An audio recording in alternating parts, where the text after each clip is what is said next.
कर्मफल सबको मिलता है। बेटा बनकर, बेटी बनकर, दामाद बनकर और बहू बनकर कौन आता है जिसका तुम्हारे साथ कर्मों का लेना देना होता है। लेना देना नहीं होगा तो नहीं आएगा। एक फौजी था, उसके माँ नहीं, बाप नहीं, शादी नहीं, बच्चे नहीं, भाई नहीं, बहन नहीं, अकेला ही कमा कमा के फौज में जमा करता जा रहा था।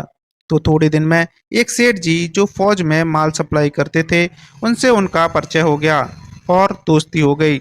सेठ जी ने कहा, जो तुम्हारे पास पैसा है वो उतने के उतने ही पड़ा है, तुम मुझे दे दो, मैं कारोबार में लगा दूं तो पैसे से पैसा बढ़ जाएगा, इसलिए तुम दे दो।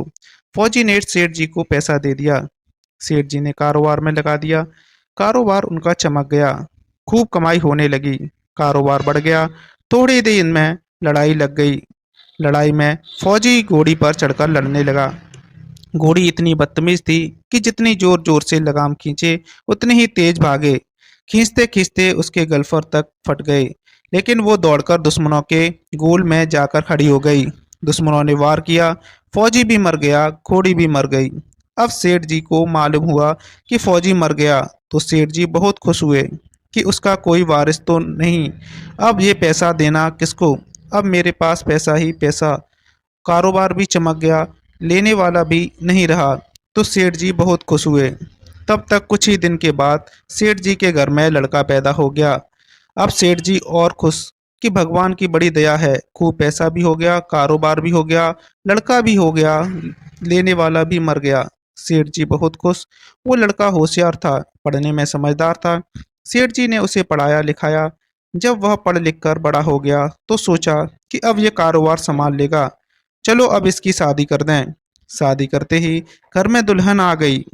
अब उसने सोचा कि चलो, बच्चे की शादी हो गई, अब कारोबार संभालेगा। लेकिन कुछ दिन में बच्चे की तबीयत खराब हो गई।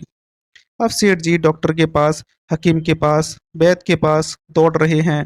वैद्य जी जो दे रहे हैं, दवा खिला रहे हैं, और दवा असर नहीं कर रही। बीमारी बढ़ती ही जा रही है, पैसा बर्बाद हो जा रहा है, और बीमारी बढ़ती ही जा रही है। रोग कट नहीं रहा, पैसा खूब लग रहा है। अब अंत में डॉक्टर ने कह दिया कि लाइलाज मर्ज हो गया, इसको अब असाध्य रोग हो गया, ये बच्चा 2 दिन में मर जाएगा। डॉक्टर के जवाब देने पर सेठ जी निराश होकर बच्चे को लेकर रोते हुए आ रहे थे। रास्ते में एक आदमी मिला। कहा, अरे सेठ जी क्या हुआ, बहुत दुखी लग रहे हो। सेठ जी ने कहा, ये बच्चा जवान था, हमने सोचा बुढ़ापे में मदद करेगा, अब ये बीमार हो गया।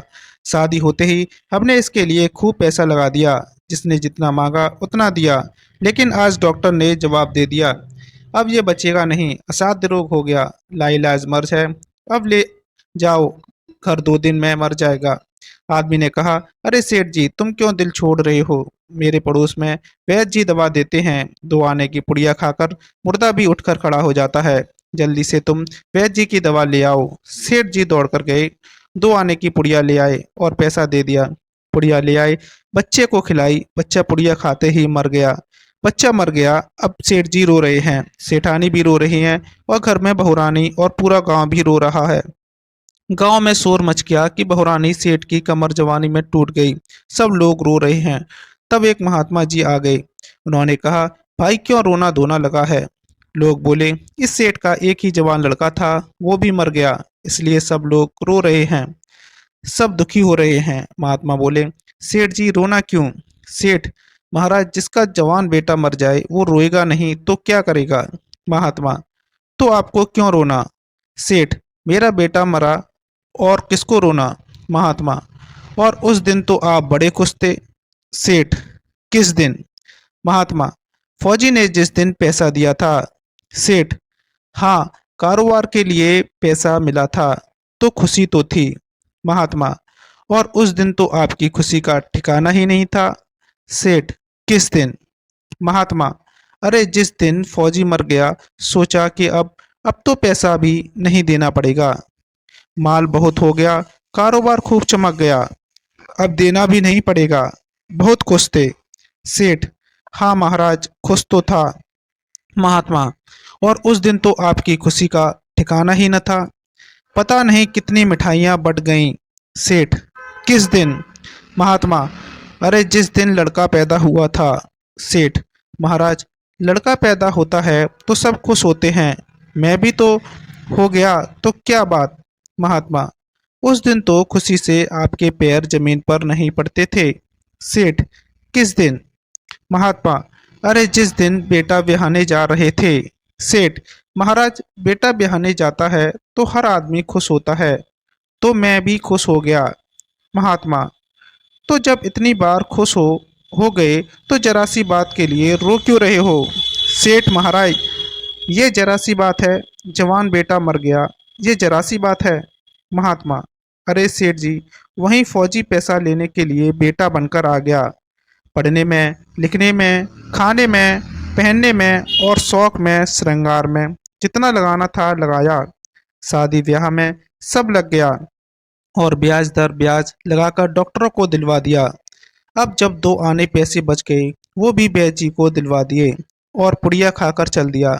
अब कर्मों का लेना देना पूरा हुआ। सेठ जी ने कहा, हमारे साथ तो कर्मों का लेन देन था, चलो हमारे साथ तो जो हुआ सो हुआ, लेकिन वो जवान बहुरानी घर में रो रही है, जवानी में उसको धोखा देकर विधवा बनाकर चला गया, उसका क्या जुर्म था कि उसके साथ ऐसा गुनाह किया।